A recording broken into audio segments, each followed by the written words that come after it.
Teman-teman, mari kita bersujud doa. Tuhan Yesus, terima kasih Engkau sudah memberikan kami berkat dari pagi hingga saat ini. Sekarang kami ingin mendengarkan firman-Mu. Berkati kami agar kami dapat menjalankannya dalam kehidupan kami sehari-hari. Terima kasih Tuhan Yesus, amin.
Shalom teman-teman.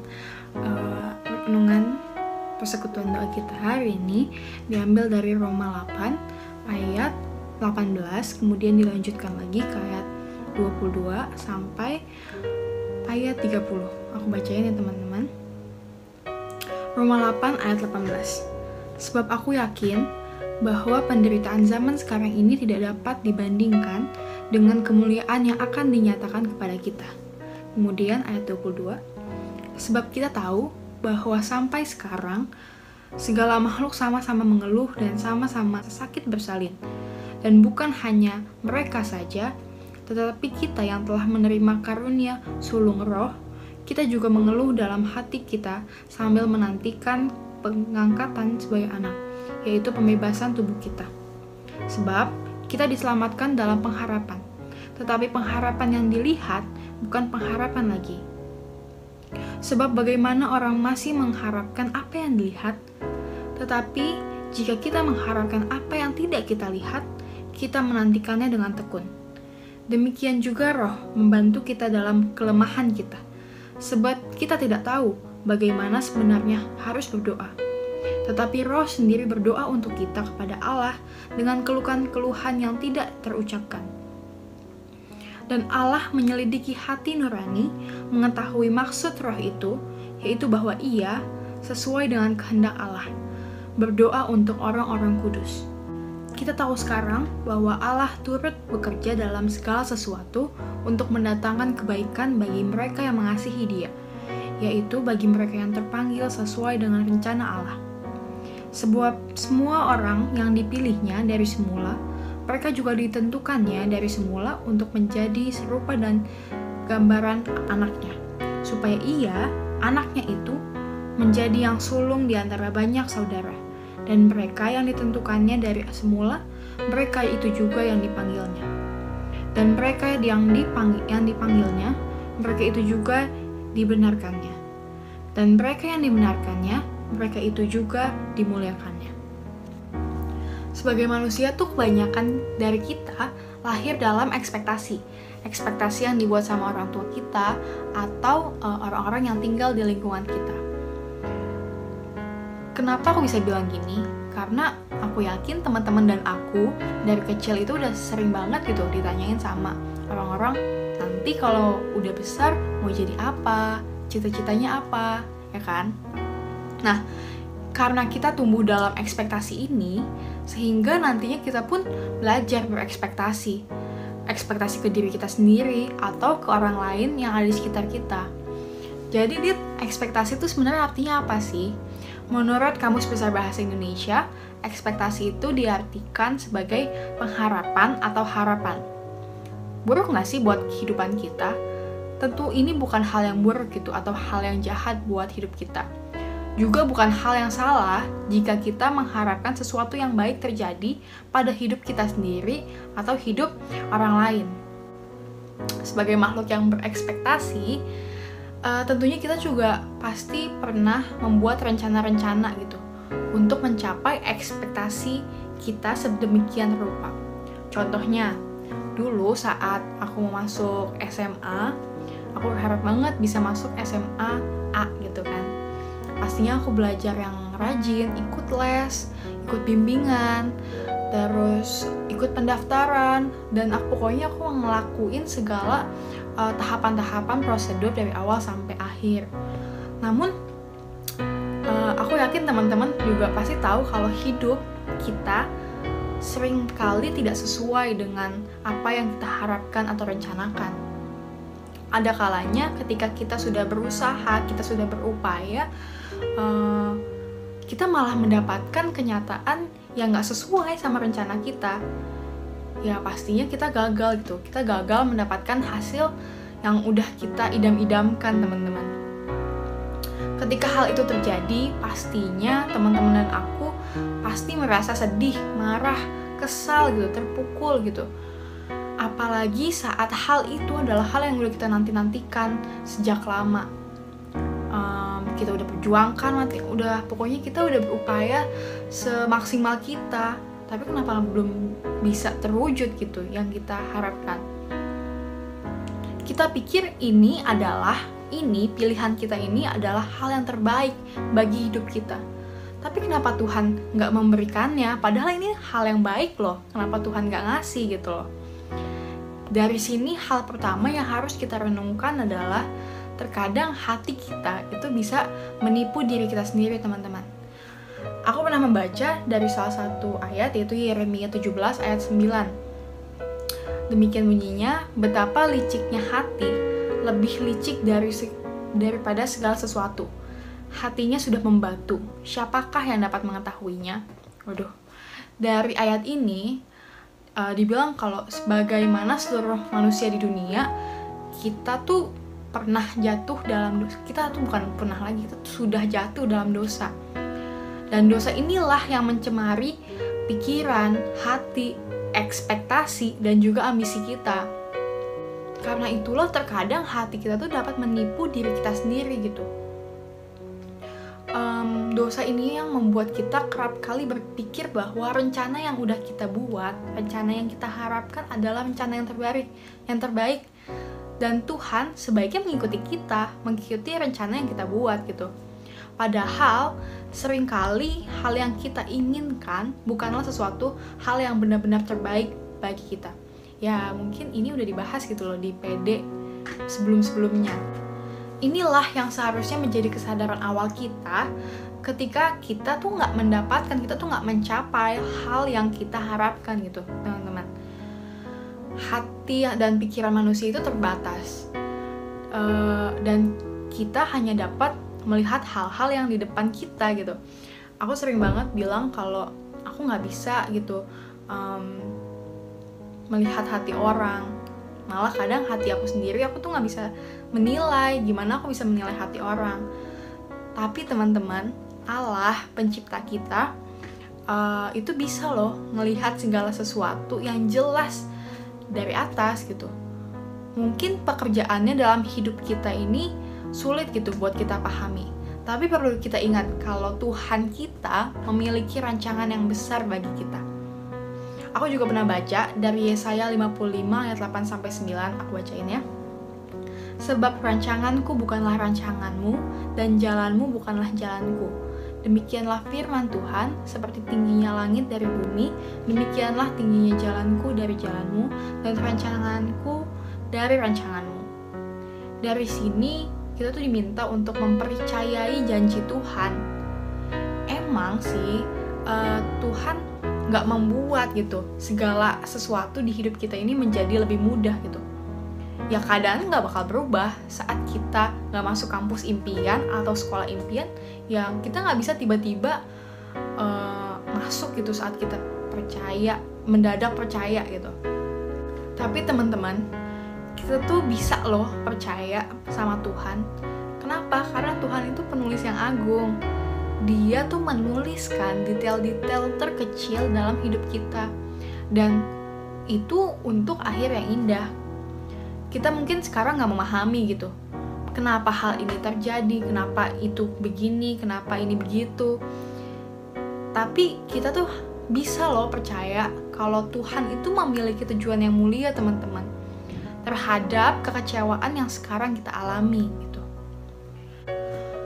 Walau demikian, walaupun kita harus percaya gitu loh sama Tuhan, kalau Tuhan memiliki kok tujuan yang mulia di balik kekecewaan kita, karena sebagai manusia biasa ya kita nggak boleh munafik gitu loh. Kita juga nggak perlu menahan kesedihan dan kekecewaan kita saat kita menemukan kegagalan itu.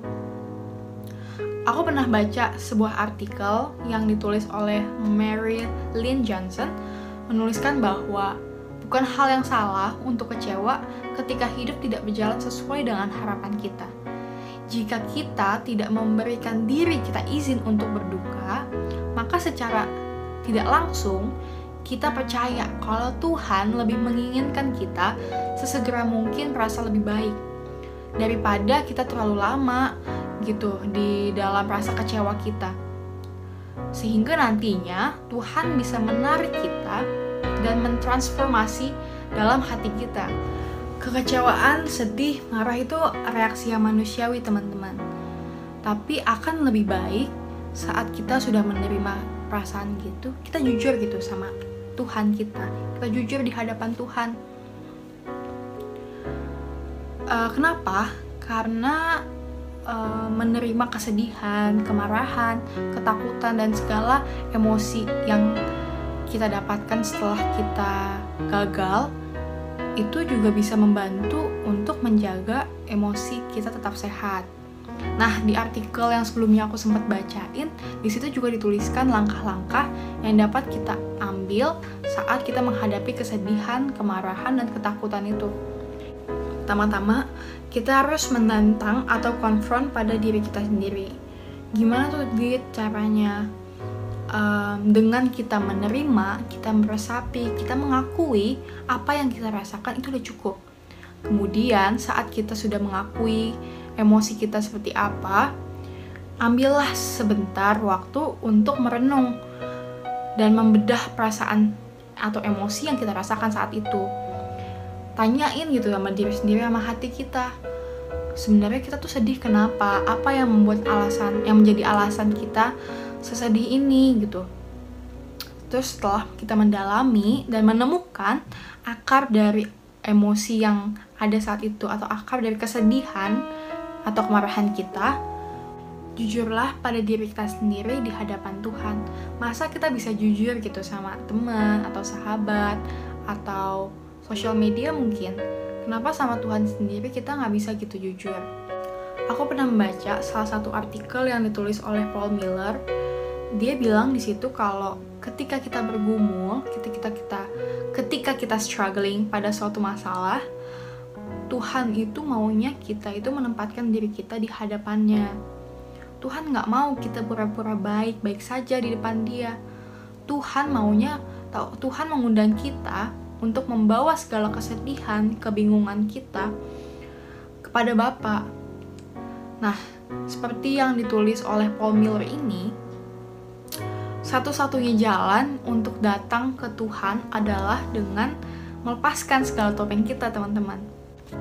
Dan step yang paling terakhir itu adalah saat kita sudah melakukan perenungan, maka kita harusnya udah bisa membawa segala hasil dari perenungan ini di hadapan Allah gitu. Kita nggak perlu ngerasa aku nggak layak Tuhan ada di hadapan kamu. Seperti yang tadi aku udah ngomong, kalau Tuhan maunya kita sebagai anak-anaknya itu menghadap Dia saat kita struggling pada suatu masalah gitu, bukannya lari atau pura-pura baik-baik saja gitu, teman-teman. Dan saat kita sudah ke hadapannya, kita juga harusnya sudah bisa gitu percaya kalau setiap rencana Tuhan di balik itu pasti ada hal baik yang bisa kita ambil dari sana. Karena kita juga harus yakin kalau tiada kekuatan yang lebih menopang daripada kekuatan dari firman Tuhan. Pasti kita sudah tahu kalau setiap masalah kita sebetulnya punya jawabannya di firman Tuhan ini gitu. Pada akhirnya teman-teman, emang hidup kita nggak akan selalu berjalan mulus, berjalan sesuai ekspektasi kita atau rencana kita. Menerima keadaan, menerima kebenaran itu pastinya akan mengurangi beban hidup kita. Emang terkadang tuh yang menyakitkan itu bukanlah kenyataan hidup kita, tetapi saat kita berekspektasi tinggi terhadap pribadi kita. Contohnya nih, misalnya dulu tuh aku berserah sama Tuhan, aku mau masuk sekolah di mana aja, mungkin aku nggak akan sedih ini saat aku nggak bisa masuk di sekolah itu. Contohnya teman-teman seperti itu. Nah, dalam hidup di dunia pasti kita senantiasa akan bergumul, struggling lagi sama masalah-masalah atau rencana-rencana yang tidak tercapai. Namun satu hal yang pasti, kita harus yakin kalau kita, masing-masing dari kita itu pasti memiliki akhir cerita yang bahagia gitu. Emang kita masih berada di tengah-tengah jalan cerita yang Tuhan udah buat hidup kita. Tapi kita perlu ingat, tiada dari kita yang tahu sukacita ataupun ujian yang mungkin kita akan hadapi ke depannya. Tapi satu hal yang kita juga perlu tahu dan pasti tahu, bahwa Tuhan senantiasa bersama dengan kita saat kita melewati segala masalah yang ada dalam hidup kita. Dan kita juga harus percaya dan yakin sama Tuhan kalau Dia pasti memiliki bagian terakhir yang ditulisnya pastinya akan terbungkus dengan manis gitu. Tuhan gak mau anak-anaknya punya akhir cerita yang menyedihkan. Jadi Tuhan juga mau kita tuh berserah sama Dia, kita tuh percaya sama Dia kalau Tuhan pasti punya rencana yang luar biasa atas hidup kita masing-masing. Dari itu semua, aku berharap teman-teman dan aku juga mau menyerahkan diri kita kepada Tuhan. Kalau bisa, saat kita memutuskan segala sesuatu, tanya dulu sama Tuhan. Tuhan, kalau aku merencanakan ini, apa ini benar dalam kehidupan aku? Apa ini sesuai sama rencana yang Tuhan mau atas aku? Dari situ mungkin kita nggak akan berekspektasi tinggi, teman-teman. Kita akan berekspektasi sesuai yang Tuhan juga rencanakan untuk kita. Segitu dulu yang bisa aku sampaikan hari ini. Ketemu di lain waktu.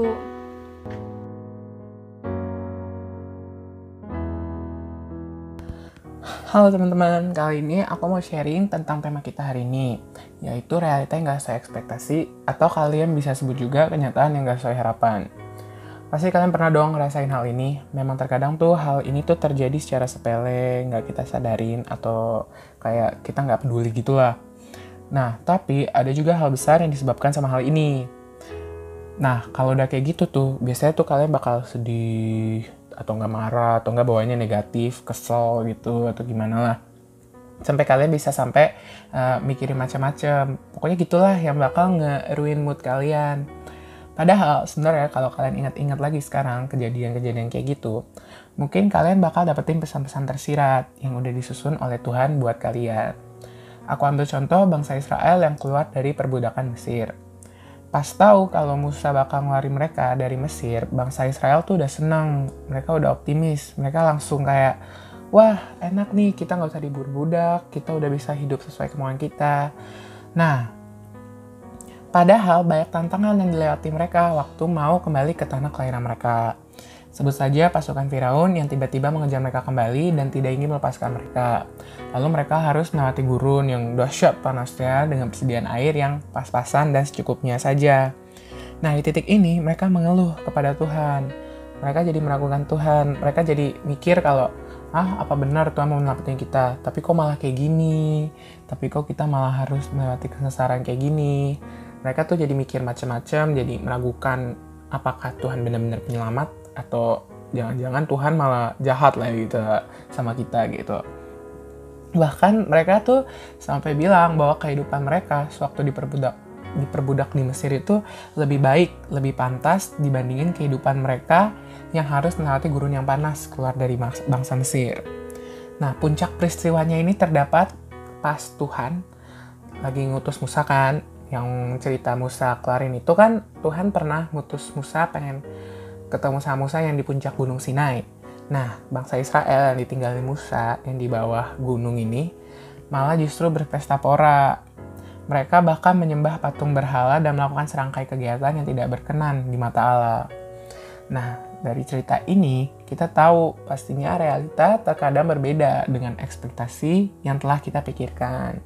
Kayak tadi kan realita bangsa Israel beda sama ekspektasi yang mereka udah senang-senang, mau gimana lah, mau apa, ternyata realitanya malah kayak gitu.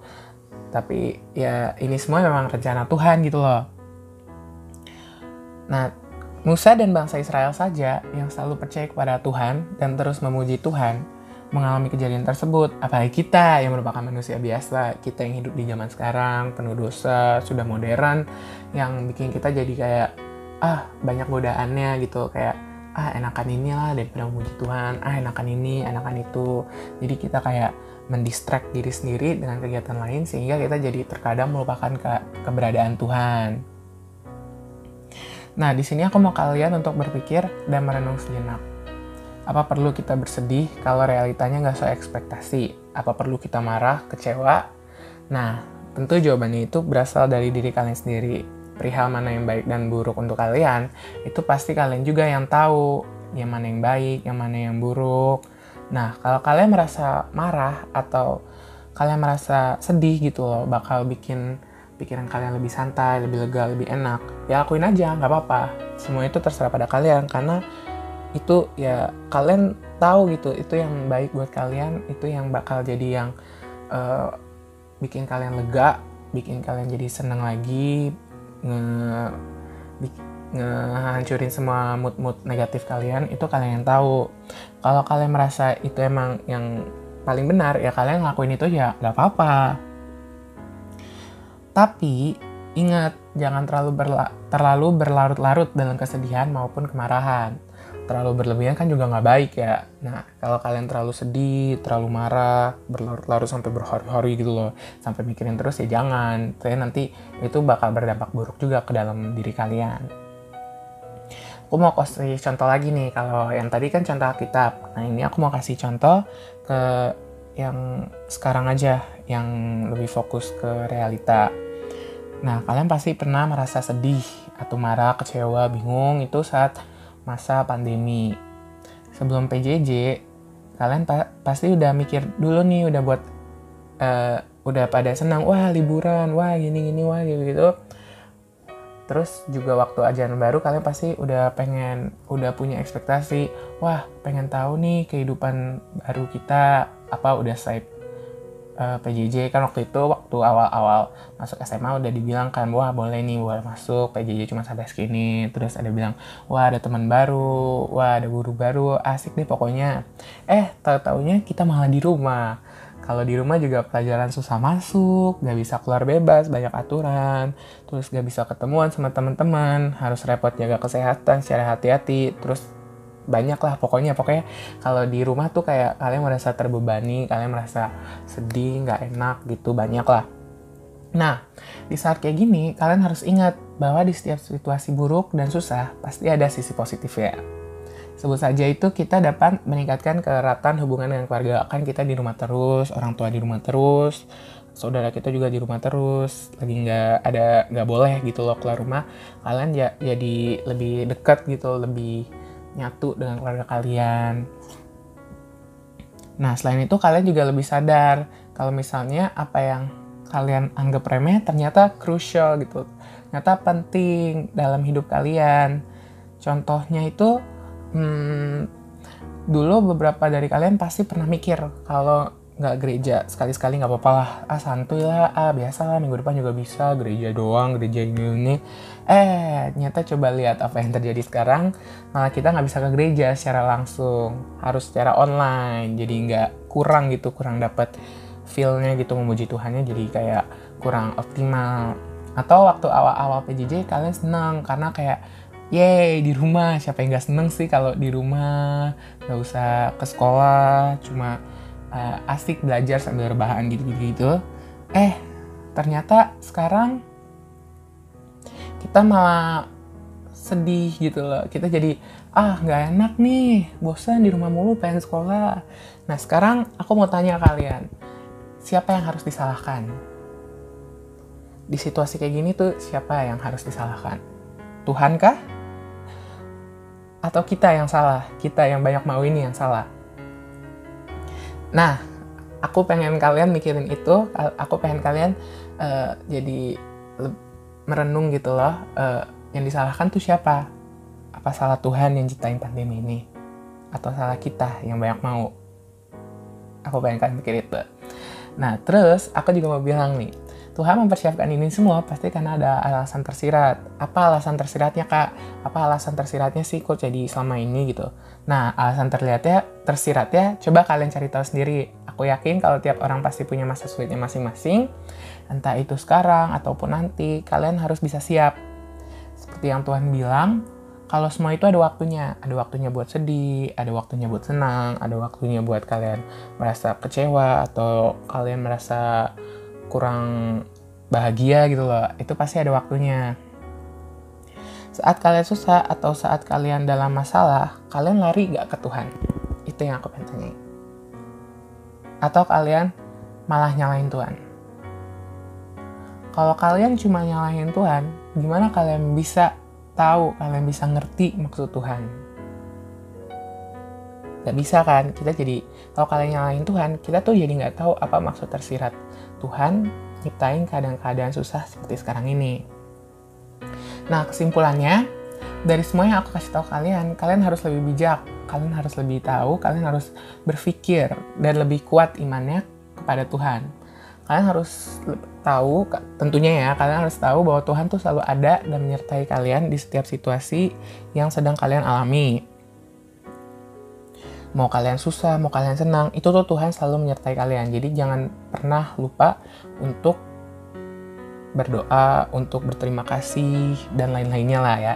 Kalian harus tetap Ingat Tuhan bersama kalian, Tuhan berada di dalam kalian, Tuhan menyertai kalian. Makanya kalian harus jangan kalian ingat Tuhan saat kalian susah doang. Jangan. Kalian harus ingat Tuhan di saat kalian lagi senang, itu kalian ingat Tuhan. Kalian lagi sedih, kalian ingat Tuhan. Pokoknya di setiap situasi kalian harus ingat Tuhan. Nah, terus kalian juga jangan pernah meragukan Tuhan, karena Tuhan gak akan pernah sekalipun ngelupain kita. Kita adalah umat Tuhan, kita adalah manusia yang paling dikasihi oleh Tuhan. Maka dari itu pasti Tuhan akan selalu ingat kita.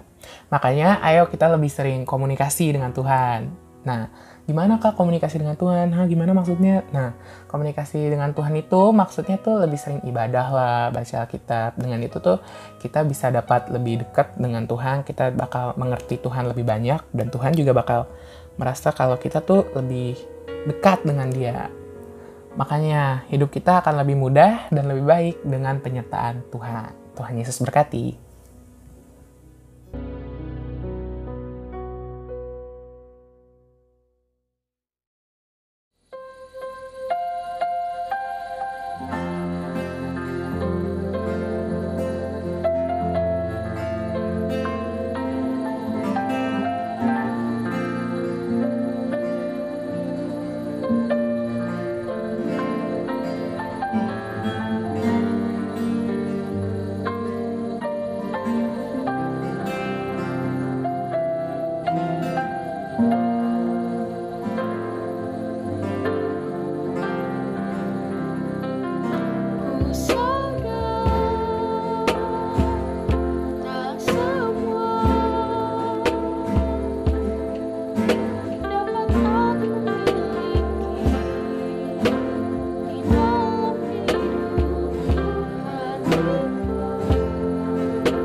berdoa. Bapa di surga, kami beribadah kepadamu pada hari ini ingin mengucapkan terima kasih atas segala berkat dan pertolonganmu di mana kami masih tetap sehat di tengah masa-masa pandemi ini ya Bapak. Kami tetap kuat untuk melakukan aktivitas-aktivitas pelajaran kami. Engkau juga berkatilah mereka yang kurang sehat agar semoga saja badan mereka cepat sembuh, mereka kembali kuat dan siap untuk melakukan aktivitas-aktivitas hari-hari mereka. Kami sebagai anak kelas 12 ya Bapak ingin meminta berkat-Mu. Berikanlah kepada kami pertolongan, kepintaran, dan kedisiplinan untuk fokus kepada pelajaran kami agar kami dapat siap untuk menghadapi ujian nasional dan dapat memasuki universitas yang kita ingini.